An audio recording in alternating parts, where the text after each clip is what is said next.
सम्मानित जगत प्रकाश नड्डा जी, पंजाब लोक कांग्रेस के अध्यक्ष, पंजाब के पूर्व मुख्यमंत्री आदरणीय कैप्टन अमरिंदर सिंह जी, संयुक्त अकाली दल ढींसा ग्रुप के अध्यक्ष आदरणीय सुखदेव सिंह ढींसा साहब, भारत सरकार में मंत्री आदरणीय हरदीप पुरी जी, भारत सरकार के मंत्री आदरणीय सोम प्रकाश जी, सभी लोग आज यहां मंच पर उपस्थित हैं। भारतीय जनता पार्टी के साथ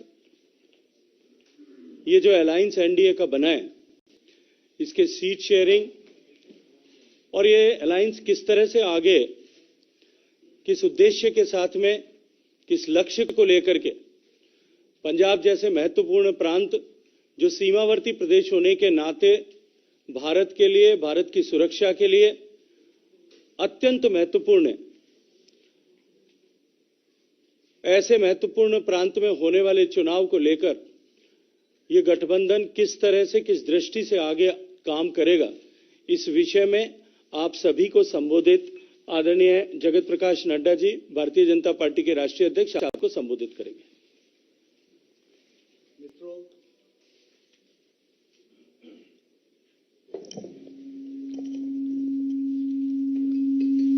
आज की इस प्रेस वार्ता में मेरे साथ यहां उपस्थित पंजाब लोक कांग्रेस के हमारे अध्यक्ष कैप्टन अमरिंदर सिंह जी, हमारे संयुक्त अकाली दल ढींसा के कन्वीनर और अध्यक्ष श्री ढींसा जी, और हमारे बीजेपी के स्टेट के प्रेसिडेंट अश्विनी शर्मा जी, चुनाव के प्रभारी गजेंद्र सिंह शेखावत जी, भारत सरकार में मंत्री हरदीप पुरी जी, हमारे सोम प्रकाश जी और हमारे अनिल बलूनी जी, मीडिया के हमारे कन्वीनर। आज हम सब लोग यहाँ पर पंजाब के चुनाव के दृष्टि से जो एनडीए अलायंस हमारा हुआ है, वह भारतीय जनता पार्टी, पंजाब लोक कांग्रेस और संयुक्त अकाली दल ढींसा, हम सब लोग मिलकर के पंजाब के विधानसभा का चुनाव लड़ रहे हैं। और ये एनडीए का अलायंस जो हम तीनों लोग मिलकर के लड़ रहे हैं।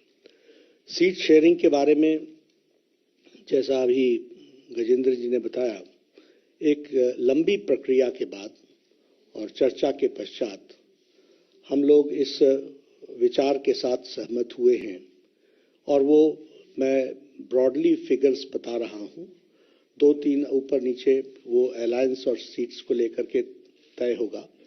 लेकिन भारतीय जनता पार्टी 117 सीटों में 65 सीट्स भारतीय जनता पार्टी लड़ेगी।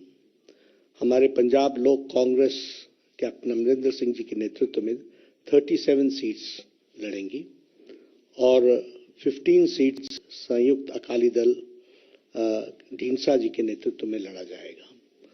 ये चुनाव, जैसा कि मैंने कहा कि this is the broad figure which I am giving, and 1-2 ऊपर नीचे अकॉर्डिंग टू द सीट्स रहेगा।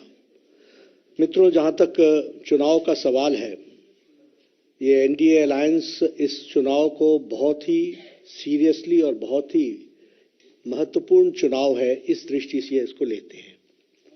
हमारे लिए पंजाब स्टेट एक बॉर्डर स्टेट है, और बॉर्डर स्टेट के साथ साथ यह देश की सुरक्षा से जुड़ा हुआ प्रदेश है, और देश के महत्वपूर्ण सुरक्षा के विषय के लिए पंजाब का स्टेबल रहना और मजबूत सरकार बनना, यह देश की आवश्यकता है, यह प्रदेश की आवश्यकता है। लगभग 600 किलोमीटर का बॉर्डर हमारा पाकिस्तान के साथ लगता है। Right from Pathankot to Fazilka 600 long kilometres का बॉर्डर हमारा पंजाब का पाकिस्तान के साथ लगता है। और हमें मालूम है कि पाकिस्तान की हरकतें वेस्ट से हमारे देश के लिए किस तरीके के रहे हैं, वो भी हम सबको मालूम है। कैप्टन साहब ने इसका जिक्र भी किया है कई बार, और भारतीय जनता पार्टी तो राष्ट्रीयता के विषय को लेकर के हमेशा आगे बढ़ती रही है। तो हम लोगों ने वहां पर जो देखा है, एक तो ड्रग्स की स्मगलिंग, आर्म्स की स्मगलिंग, एम्यूनिशंस की स्मगलिंग और सोफिस्टिकेटेड वेपन्स को स्मगल करने का काम तो पाकिस्तान की ओर से हमेशा यहां भेजने का काम, इस तरीके का प्रयास, कुत्सित प्रयास चलता रहता है। साथ ही साथ ड्रोन्स के मदद से यहां ड्रग्स, एम्यूनिशन भी पहुंचाने की कोशिश, एक कुत्सित प्रयास चलती रहती है। इसलिए security is a very important issue as far as Punjab election is concern, जो हमको ध्यान में रखना चाहिए। हम सबको मालूम है कि हमारे देश के प्रधानमंत्री मोदी जी के विजनरी और डायनामिक लीडरशिप में देश बहुत तीव्र गति से आगे बढ़ रहा है और देश एक तरीके से लीप्स एंड बाउंड में आगे बढ़ रहा है, छलांग लगाता हुआ आगे बढ़ रहा है हर दृष्टि से। उसको डिरेल करने का कुत्सित प्रयास देश विरोधी ताकतें करती हैं और उस डिरेलमेंट में पंजाब के थ्रू एक्टिविटी हो, वेस्टर्न बॉर्डर पर एक्टिविटी हो, यह देश विरोधी ताकतों की हमेशा मंशा रहती है। इसलिए यह चुनाव और पंजाब स्टेट हम सब के लिए बहुत ही महत्वपूर्ण होता है। जहां तक इलेक्शन का सवाल है, this NDA alliance does not only see as a change of regime, यह सिर्फ सत्ता परिवर्तन का ही माध्यम हम नहीं मान रहे इसको। यह कोई सरकार बदलना ही इसका उद्देश्य नहीं है। यह चुनाव आने वाली पीढ़ियों को सुरक्षित करने के लिए और पंजाब को स्टेबिलिटी देने का चुनाव है और भारत, ये अलायंस जो हमारी है वो उसको उसी तरीके से देख रही है। अगर पंजाब स्टेबल होता है तो और सेफ होता है तो देश सुरक्षित रहता है। और जब पंजाब का सवाल है, पंजाब ने देश को जो दिया है और जिस तरीके से लीडरशिप दी है वह हमेशा सराहनीय रही है। अगर हम पंजाब की बात करें, डिफेंस में the contribution of Punjab can never be forgotten, कभी हम भूल नहीं सकते हैं। देश की सुरक्षा में जिस तरीके से पंजाब के लोगों ने अपने आप को बलिदान दिया है डिफेंस की दृष्टि से, उसी तरीके से फूड सिक्योरिटी की दृष्टि से भी देखा जाए तो पंजाब ने जो लीडरशिप दी है उसको भी देश याद रखता है और उस फूड सिक्योरिटी ने देश को बहुत बड़ी ताकत दी है। पंजाब ने हमेशा हमारे आशाओं को पूरा किया है। It has always fulfilled the expectations of the people of the country. इसलिए Punjab has been a leader in its own way और उन्होंने हम लोगों को दिया, हम लोगों को देश को एक दृष्टि से दृष्टि भी दी, दिशा भी दी है और ताकत भी प्रदान की है। इसको हमको ध्यान में रखना चाहिए। अगर हम सैक्रिफाइस की बात करें तो हम कभी भी गुरु गोविंद सिंह जी के बलिदान को नहीं भूल सकते, उनका हम योगदान को हम नहीं भूल सकते हैं। गुरु तेग बहादुर जी के बलिदान को हम नहीं भूल सकते हैं, जिनको हम हिंदी चादर के रूप में जानते हैं। उसी तरीके से अगर हम देखें तो जो शौर्य और बलिदान पंजाब का रहा है उसको सदा सदा भारत का इतिहास याद रखेगा। इसलिए वैलर और sacrifice of Punjab is always kept in high esteem and उसको हम पूरी इज्जत और पूरे याद करते हुए उसको हमेशा जो उन्होंने शहादत दी है, जो उन्होंने बलिदान दिया है, जो उन्होंने शौर्य दिखाया है, उसको उस देश हमेशा नमन करता है और याद करता है। पंजाब ने हम लोगों को सांस्कृतिक दृष्टि से भी नेतृत्व दिया है, पंजाब ने हम लोगों को राजनीतिक दृष्टि से भी नेतृत्व दिया है और पंजाब ने आर्थिक दृष्टि से भी हमको नेतृत्व दिया है। सेंटर स्टेज पर अगर देखा जाए तो आज़ादी की लड़ाई में लाला लाजपत राय का योगदान हो, फिर चाहे शहीद भगत सिंह का योगदान हो, कभी भी देश नहीं भूल सकता है और देश हमेशा याद रखेगा उस बलिदान को। इसको भी हमको ध्यान में रखना चाहिए। अगर हम बात करें बलिदान की दृष्टि से, तो जब मैंने कहा कि शहीद भगत सिंह को हम याद रखते हैं तो उसी तरीके से मास्टर तारा सिंह जी के भी कंट्रीब्यूशन को हम नहीं भूल सकते हैं। पंजाब को बहुत कुछ दिया है, पंजाब ने देश को बहुत कुछ दिया है, ये हमको ध्यान में रखना चाहिए। जहां तक आज पंजाब की स्थिति है, it needs a special attention. आज एक विशेष ध्यान देने की आवश्यकता है।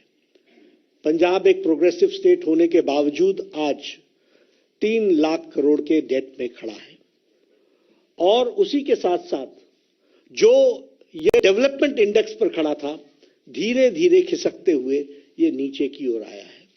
और इसीलिए इस स्टेट को आर्थिक दृष्टि से सबल बनाना, सफल बनाना और ठीक दृष्टि से आगे ले जाना, यह हम सब की जिम्मेवारी होती है।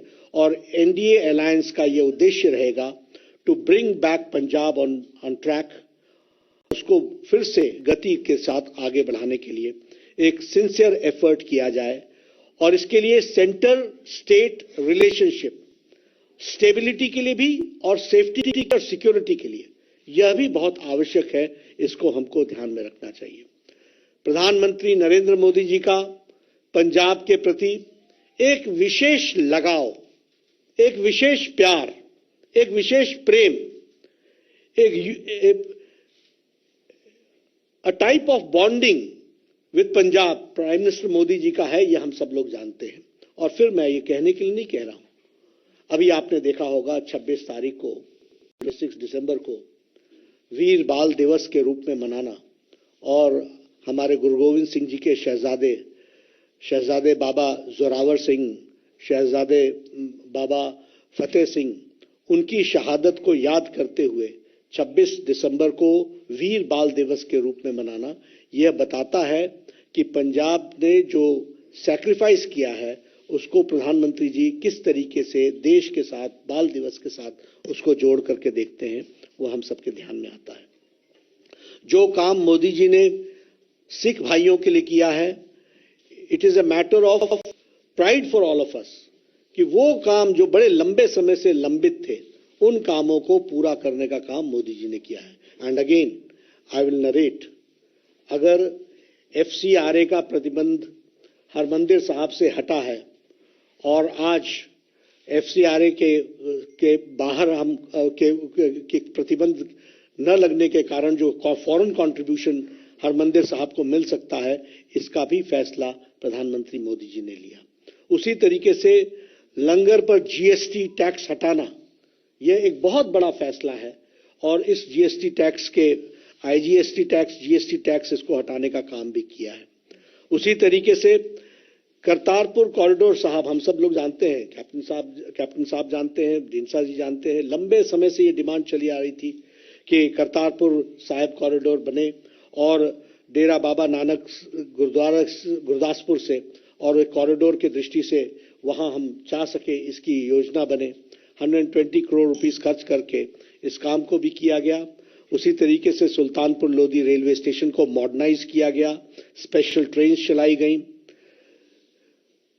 सिख के दृष्टि से जो हमारे इंटरफेथ स्टडीज है उसको भी बढ़ावा दिया गया है, और national institute for interfaith studies, इसका भी एक चेयर गुरु नानक देव यूनिवर्सिटी में एस्टैब्लिश की गई ताकि उस पर रिसर्च हो सके, ज्यादा से ज्यादा लोग इसके साथ जुड़ सके।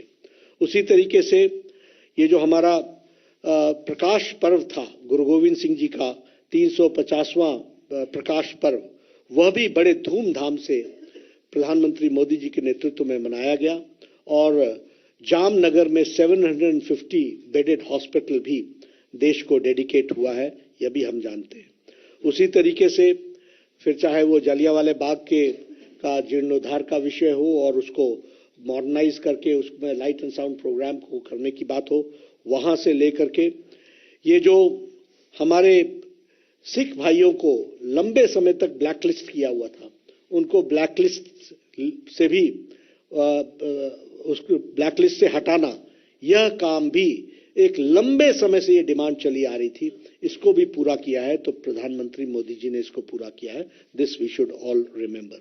उसी तरीके से हम दिल्ली में बैठे हैं, यहां बहुत लोग जानते हैं 1984 का रायट सिख के ऊपर जो जिस तरीके से अटैक हुआ था, और मैसेकर हुआ था, उस पर भी 1984 में इतने लंबे समय से जो न्याय के मिलना चाहिए था वो न्याय नहीं मिल पा रहा था।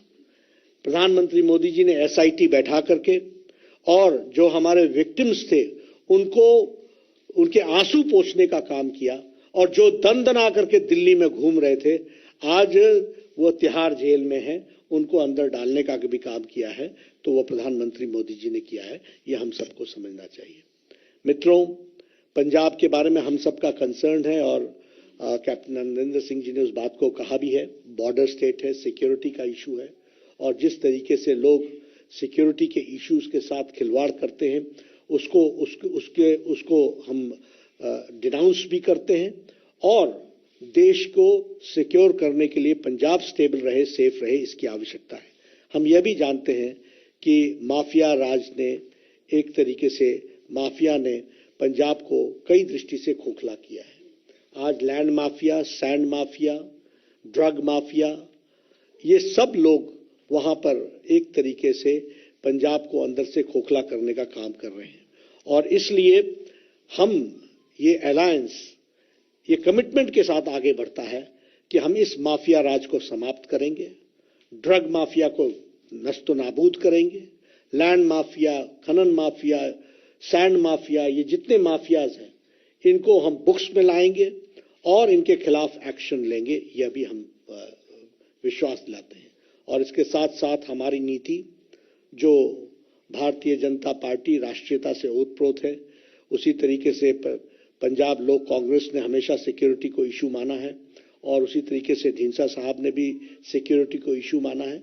इसलिए zero tolerance against terrorism, we believe in zero tolerance, और इसको हम पूरा करने के लिए हम अग्रसर होंगे। मित्रों, पंजाब में सेंटर स्टेट कोऑर्डिनेशन की आवश्यकता है। केंद्र में एनडीए की सरकार है और अब प्रदेश में एनडीए अलायंस चुनाव लड़ रही है। प्रदेश में भी हमारी सरकार बने, यह हम अपील भी करते हैं, और इस अपील के साथ हम जनता के बीच में जाते हैं। डबल इंजन की सरकार की आवश्यकता पंजाब को है, और डबल इंजन की सरकार को हमको वहां पर लाना है। इस काम को पूरा करने के लिए हम सब लोग एनडीए के अलायंस में चुनाव लड़ रहे हैं। आप लोगों के साथ हमारी बार बार मुलाकात होगी। मैंने आपके सामने चुनाव में जाने की भूमिका, उसके बारे में भी कुछ इंगित किया है, और चुनाव में हमारा अलायंस के नंबर्स के बारे में भी आपको हमने चर्चा की है। मैं अभी निवेदन करूंगा हमारे अलायंस पार्टनर पंजाब लोक कांग्रेस के अध्यक्ष कैप्टन अमरिंदर सिंह जी से कि वो अपनी बात को रखें।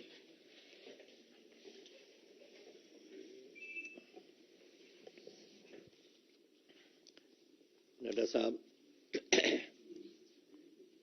सारे साथियों, आज एक हमारे लिए खास करके एक खुशी का दिन है कि we have been able to have an alliance with the BJP in Punjab.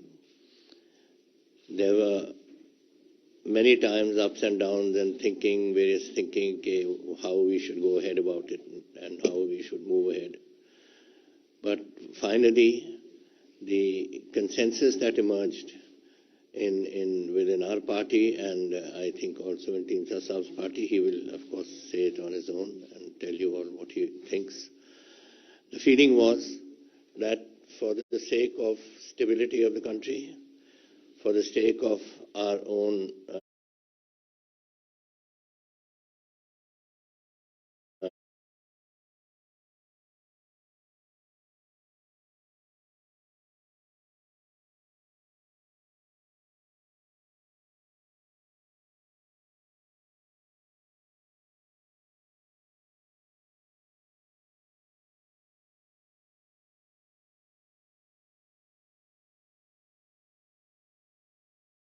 President has mentioned on the security of the nation as the area which he has already mentioned, 600 kilometers we have from Pathankot to Fazilka, which is for me, it was a formidable occasion to deal with it. I remember that there was a time which used to come when we used to give there used to be these drone people going across the rivers, dropping off whatever they had to drop. Then there was these wires which were put up, where people used to go tunnel under the wires and give all these weapons and whatever. And let me tell you, and I'm not saying this for any other reason, this has been my stand from the very beginning, that the amount of weaponry that has come in, what the President has mentioned, perhaps he has mentioned too little. I can tell you that I have had, in the course of my last 4.5 years of being Chief Minister of Punjab,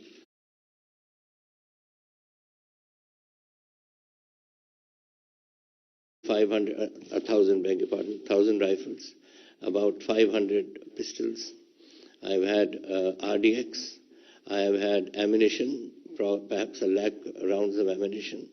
I have had everything under the sun, including drones. Now, drones we used to come at one time and make these drops.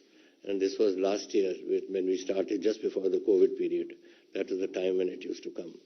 And I used to then wonder that what is the objective of this whole exercise. And then we followed it up, and we followed where these drones were being dropped. It was the BSF, it was us, the Punjab Police, and it was our own people who were giving us information. And we found that they were being dropped at particular points. Now, what is an object of a drone? An object of a drone is to deliver ammunition, deliver weaponry, deliver whatever is necessary for a purpose. And what is that purpose? The purpose is to carry out some sort of nefarious activity. And that is what happened to us there. And it was not only that. First, they used to jump across the river. Then they used to go to about 6 to 7 kilometers away. And then finally, when Government of India took a decision, which was the correct decision, that they should be 50 kilometers from the border, should be kept there, it was considered absolutely essential. And the reason, I'll tell you why. Because on the 20th of July, that is just about 2 months before I was given the sack, and that 20th of July, the delivery of those weapons went up to 31 kilometers. Now 31 kilometers, and then you have a scenario developing where the technology is improving. You've got drones coming in, which can take a higher load. It can take a higher distance it can cover, and it was quite apparent to us that this was only a beginning. And we were eventually going to go up to 50 kilometers, 60 kilometers, 70 kilometers, and what it else may do. And when that happens, what is the purpose? After all, when a person delivers something, it is for a purpose. It is for weaponizing some place, for using it for some purpose, and for seeing that it is used in some nefarious activity which Pakistan wanted to do. And this is what was concerning us. And I told the people, when they came into the Vidhan Sabha and they made a big row about it, कि 50 kilometre कर दिया वगैरह, मैंने कहा भाई सुनो तो सही कि क्या हो रहा है, अपने बैंक देखो तो सही क्या हो रहा है on our borders. I joined the army in 1963, and in 1964 I was in the Western Command, and from Western Command was in Simla in those days. From Western Command till the time that the war came in 65 and then 71 came and all, there was not one day where there was no firing taking place and no soldiers of ours getting killed. Which is why I said so to Mr. Sidhu. What are you going around hugging around these people who are killing our people every day? Every day. There's not a day that passes that our boys are not shot. And since the day I took over in 1917, and till the day I left it on the 18th of this month of September, I had 83 of my soldiers of Punjab being killed. I'm not talking about Himachal Pradesh, about Garhwal, about the Rajput regiment or some other regiments which exist. Actually, this was taking place. And this is where people don't understand the urgency of this business. We need it. We need, as the President has said, we need an economic development. We need people to come in and to invest in Punjab so that Punjab's economy can be boosted. And we are in a position, and we have today, I have also made up our manifesto, which is there, which we have passed on to the BJP leadership. And I'm sure Dhinsah Sahab is also doing it. And then hopefully we'll all put together and come to a common minimum program, which we can utilize for Punjab.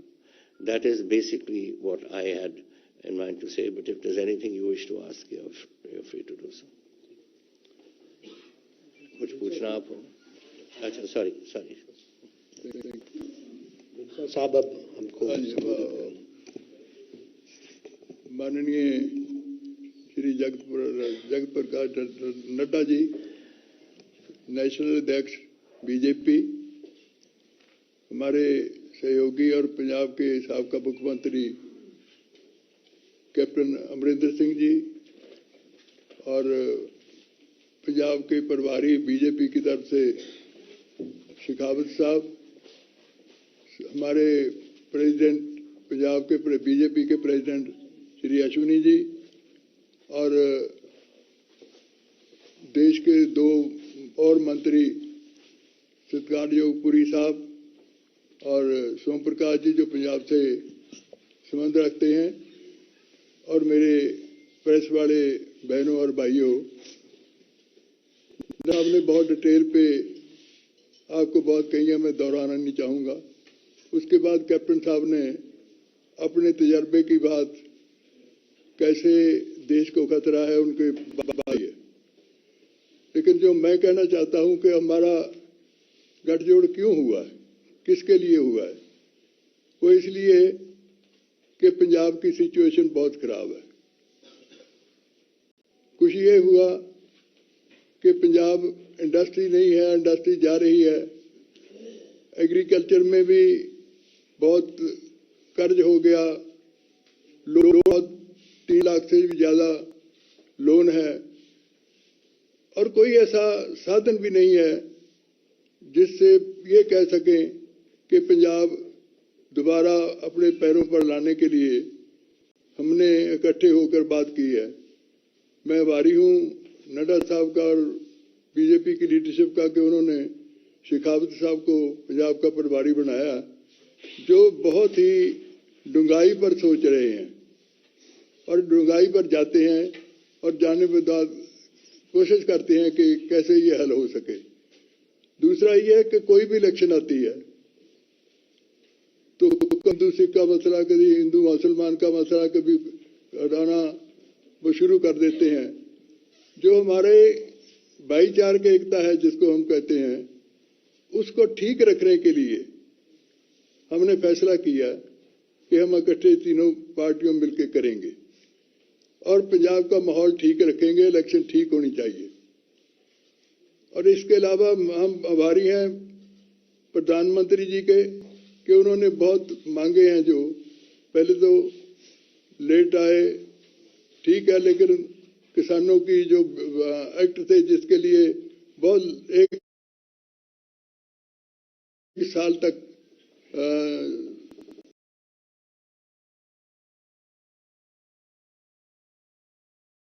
उन्होंने, जैसे नड्डा साहब ने कहा कि वीर बाल दिवस, जो गुरु गोविंद सिंह जी महाराज के 2 साहिबजादे छोटे से हैं, जितनी बड़ी उनकी कुर्बानी है, शायद इतनी छोटी उम्र में किसी की ना हो। किसी ने 70 साल हो गए, 75 साल, किसी ने याद नहीं किया, तो हमारे प्रधानमंत्री जी ने किया, करतारपुर लांघा किया और ब्लैक लिस्ट खत्म की, और भी बहुत बातें हैं। मैं उसको सभी पर नहीं जाना चाहता, लेकिन मैं ये कहना चाहता हूं कि कुछ बातें ऐसी भी हैं जो हम बैठ के तय करना भी चाहेंगे, इलेक्शन में नहीं, इलेक्शन के बाद। कुछ सिखों में, क्योंकि पंजाब में सिख बहुत तादाद में है, सभी बाहर के सिखों का भी कोई ना कोई कनेक्शन पंजाब में है, तो चाहेंगे कि उनकी जो डिमांड है कि मेरी पार्टी ने होम मिनिस्टर साहब को भी मेमोरेंडम दिए दो, जिसमें ये था कि जो सिख कैदी अपनी सजा पूरी किए हुए हैं उनको आप छोड़ दें। बड़ी देर हो गई, 20-20 साल 30-30 साल से बैठे हैं वो जेलों में। और कुछ और भी हैं मसले जो आज मैं यहाँ पर बहुत दोहराना नहीं चाहता, जो सिखों के हैं, जो काफ़ी कुछ हल भी किए हैं, कुछ रहते भी हैं। इसके अलावा पंजाब की सिचुएशन है, एग्रीकल्चर की बुरी हालत है, बहुत लोन हो गया, किसानों पर भी बहुत लोन है, उसके लिए भी हमने लेकर दिया है। और इसके अलावा इंडस्ट्री चली गई। नड्डा साहब बैठे हैं, हमारी कैबिनेट के 3 और मंत्री बैठे हैं। मैं इनको एक रिक्वेस्ट करूंगा कि पंजाब को बचाने के लिए, पंजाब की इंडस्ट्री को बचाने के लिए, क्योंकि इंडस्ट्री तो चली गई सारी, उनको बचाने के लिए कोई ना कोई ऐसा क्योंकि कोई भी साधन हमारे पास नहीं रहा। जो रहा है उस पर जैसे कहा है कि ऐसे चाहे रेत माफिया हो, माफिया चले हुए हैं, चाहे ट्रांसपोर्ट माफिया हो, चाहे कोई माफिया हो, वो माफिया चल रहे हैं। उनको रोकने के लिए हम तीनों पार्टी कोशिश करेंगे कि मिलके उस पर काबू पाया जाए। इसलिए पंजाब को बचाना, सरहदी स्टेट है और बैरियर के जिसके लिए नड्डा साहब ने बड़ी डिटेल बताई है कि इन्होंने पंजाब ने क्या क्या किया है, चाहे देश की आज़ादी हो, चाहे देश के बाद जंगें लड़ी हो, और चाहे फूड सिक्योरिटी की बात हो, तो पंजाब ने लीडिंग रोल अदा किया है। तो मैं चाहूँगा कि हम तीनों बैठ के मिलके उसको सुलझाने के बाद अगर सरकार बन जाती है, हमारी कोशिश करेंगे तो हम उसको सुलझाने के लिए कोशिश करेंगे। इसलिए हमने इकट्ठे होकर फैसला किया है कि पंजाब को बचाना बहुत ज़रूरी है। पंजाब को उस रास्ते पे दोबारा लाना बहुत ज़रूरी है। इसलिए हमने सभी ने मिलकर बात किया है। तो मैं समझता हूँ कि हम तीनों मिलकर इसको दोबारा उसी लाइन पर ले आएंगे। बहुत बहुत मेहरबानी। और क्योंकि बहुत लंबे से बड़ी डिटेल बता दिया, मैं बातें करता रहूं तो अच्छा नहीं है। बहुत बहुत मेहरबानी। धन्यवाद। मैं धन्यवाद करना चाहता हूं तीनों ही पार्टियों के नेतागणों का, मंच पर उपस्थित सभी नेतागणों का, और आप सब मीडिया के मित्रों का भी, कि आप सब ने आज अपनी इस प्रेस वार्ता में अपनी उपस्थिति दर्ज की। बहुत बहुत धन्यवाद।